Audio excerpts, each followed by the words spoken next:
안녕하세요. 루장입니다. 오늘은 시장이 가장 민감하게 반응하고 있는 주제죠. 바로 미 연준 12월 금리 인하 가능성에 대한 이야기입니다.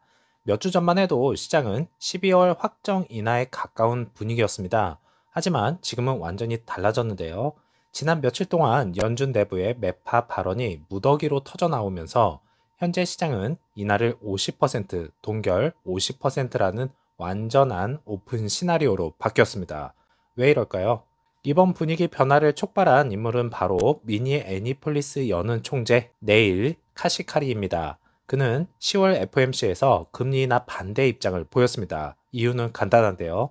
첫 번째로 경제 활동이 예상보다 너무 탄탄하다. 두 번째로는 민간 비용, 수요 모두 지속적 강세다. 세 번째로는 지금은 인하할 타이밍이 아니다라는 판단입니다.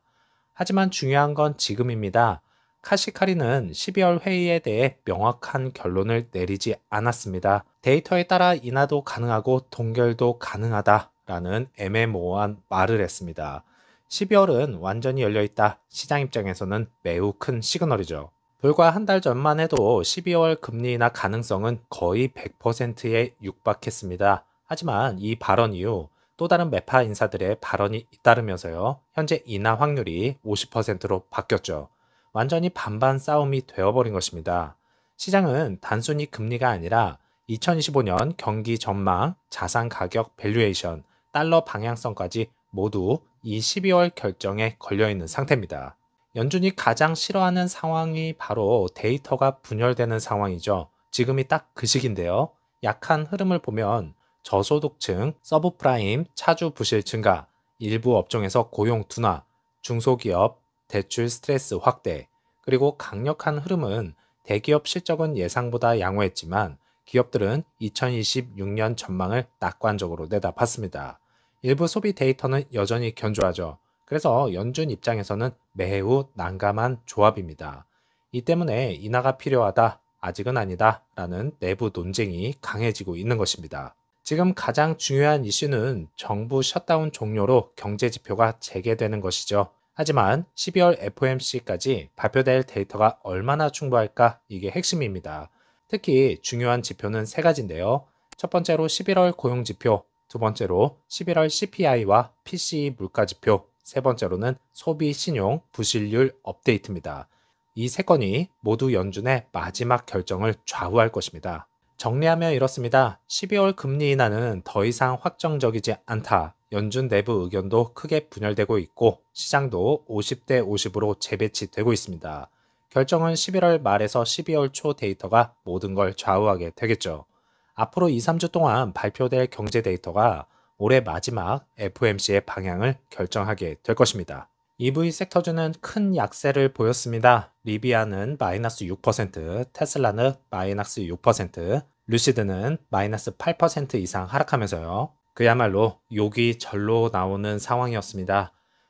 15.17불로 마감됐고요. 애프터 장에서는 플러스 0.73% 상승하면서 끝이 났습니다.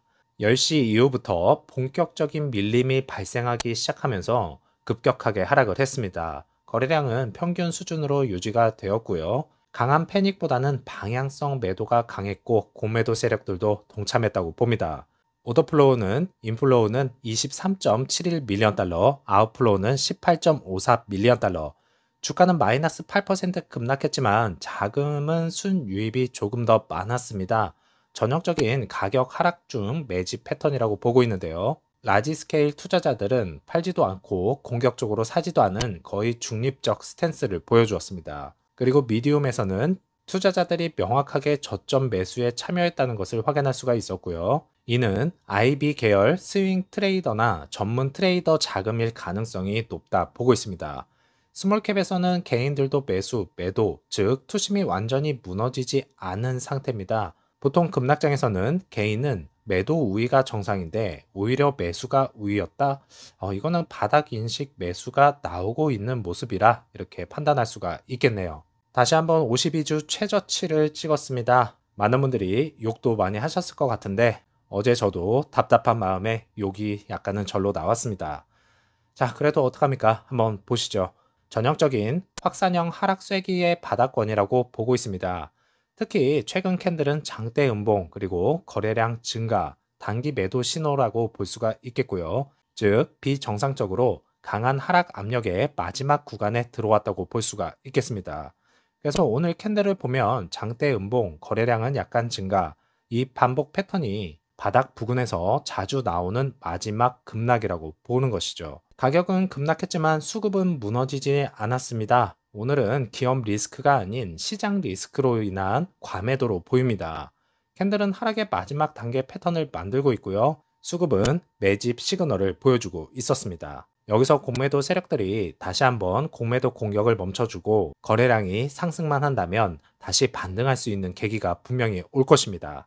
자, 일렉트릭 비이클스에서 나온 단독 보도 내용을 바탕으로요. 루시드 모터스 내부에서 벌어진 가장 충격적인 사건을 전달해 드리겠습니다. 제품 총괄과 엔지니어링 수장의 동시 퇴출, 그리고 그 뒤에 숨겨진 진짜 문제를 깊이 있게 한번 다뤄보겠습니다. 그동안 루시드는 공급망 이슈, 자재 수급 지연, 국제 요인, 이런 이유를 들며 개발, 생산 문제를 설명해 왔죠.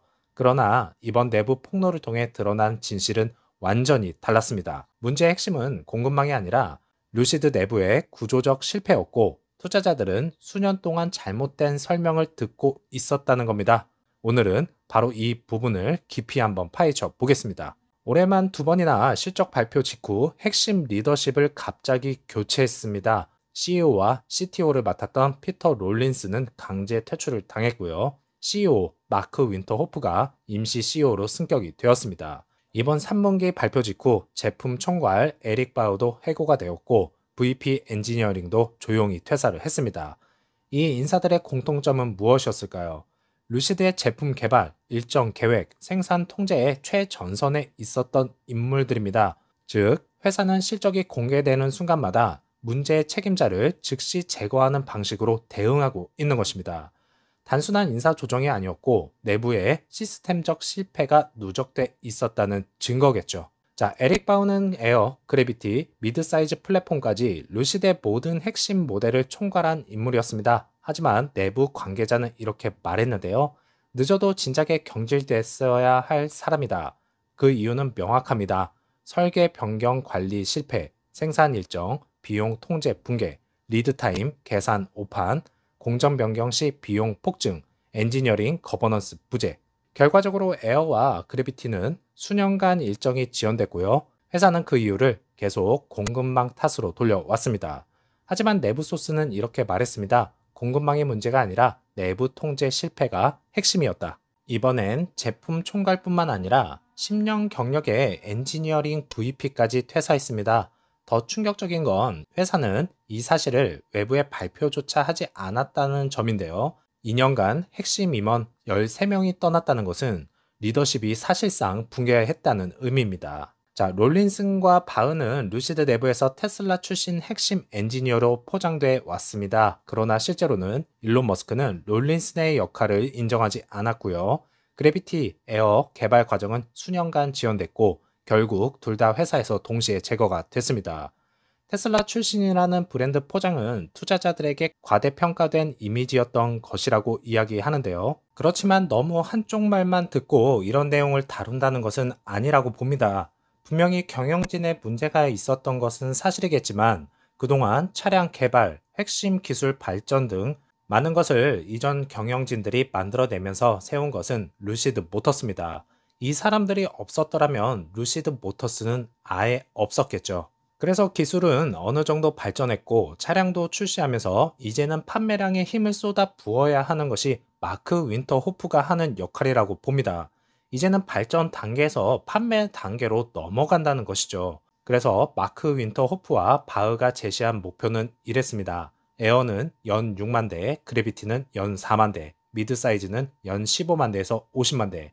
하지만 실제는 2023년 최종 생산 8,428대, 2024년 10월 유럽 판매 4대, 투자자들에게 제시된 비전이 비현실적이었다는 뜻입니다. 자, 어제 영상에서 말씀드렸듯이 독일은 30개월 최저치를 기록했고 노르웨이는 2달 연속 0대, 네덜란드와 스위스도 사실상 정지 상태입니다. 이 수치는 투자자들에게 회사가 알고도 말하지 않은 부분이 있었던 것이 아닌가라는 의구심을 남기는데요. 이것을 해결해야 될 사람이 이제는 마크 윈터호프입니다. 그래서 주가는 52주 최저치를 찍었고요. 투자자 배신감은 최고조로 올라와 있죠. 리버스 스플릿 이후에도 하락은 지속되고 있고 투자자들은 하나같이 우리는 너무 오래 속아왔다라는 인식이 너무 강하게 박혀 있습니다. 자, 오늘 우리가 본 내용은 단순한 경영진 교체가 아닙니다. 이제 기술 발전에서 차량 판매를 어떻게 최대한 끌어올리는지가 중요한 것이죠. 수년간 누적된 내부 문제의 정체가 드러난 순간이기도 했고요. 투자자들에게 이제야 실체가 공개된 시점이었고, 루시드가 생존을 위해 반드시 거쳐야 할 과정이라고 생각합니다. 지금은 가장 어두운 순간처럼 보이지만 내부 리더십이 정리가 됐고요. 실제 문제의 원인에 도달했다는 점에서 이 시기는 오히려 재탄생의 출발점이 될 수도 있습니다. 기업은 위기를 통해 다시 태어납니다. 루시드에게도 그 순간이 다가오고 있다. 이렇게 믿고 있고요. 다시 한번 주가가 너무나도 힘든 상황으로 다가왔는데 힘내시기 바라겠고 다음 영상에서 찾아뵙겠습니다. 감사합니다.